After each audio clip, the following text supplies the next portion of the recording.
শুভ নীল ষষ্ঠী। আজকে সোমবার, সঙ্গে নীল ষষ্ঠী ব্রত। সবাই সেই দিকেই ব্যস্ত, কিন্তু আমি চলে এসেছি ভিডিও নিয়ে। আজকে কিছু ইম্পর্টেন্ট কথা এই ভিডিওর মাধ্যমে সকলের উদ্দেশ্যে বলতে চাই। সেটা হলো, প্রথমেই বলি যে এটা আমার রেজিন আর্টের ফার্স্ট অর্ডার। রেজিন আর্টটা বহুদিন ধরেই করার ইচ্ছে ছিল, এবং ছোট ছোট চাবির রিং আমি করে প্রথমে কাজ করেছি। অবশ্য সেগুলো নিজের ঘরের ব্যবহারের জন্যই প্র্যাকটিস করেছিলাম। তো ফার্স্ট টাইম আমি এই অর্ডারটা পাই আমারই এক পরিচিত মানুষের কাছ থেকে। খুব ভালো লেগেছিল অর্ডারটা যখন পাই। এখানে তোমরা দেখতে পাবে 3টে সেটে হাড়ের ও কানের সেট রয়েছে এবং 4টি বালার সেট, এবং প্রত্যেকটাতে রোজ প্রিজার্ভ করা।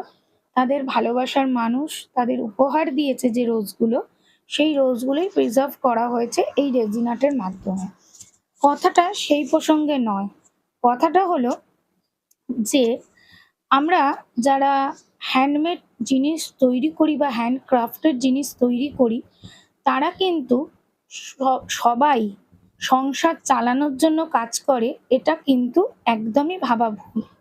কেউ কেউ কিন্তু কাজগুলো শখে করে, ভালোবাসার সহিত করে। তাই সেখানে কিছু মানুষের যদি রেসপেক্ট, কথাবার্তা যদি ঠিকঠাক না হয় না, সেখানে মনে হয় যে আমি যে ভালোবেসে কাজটা করলাম সেই কাজটা ব্যর্থ। একটা রেজিন আর্টের কাজ করা অতটা সহজ নয় যতটা মনে হয় যে খুবই কম খরচে এটা করে দেওয়া সম্ভব। মেজারমেন্টের ব্যাপার থাকে, শুকোনোর ব্যাপার থাকে।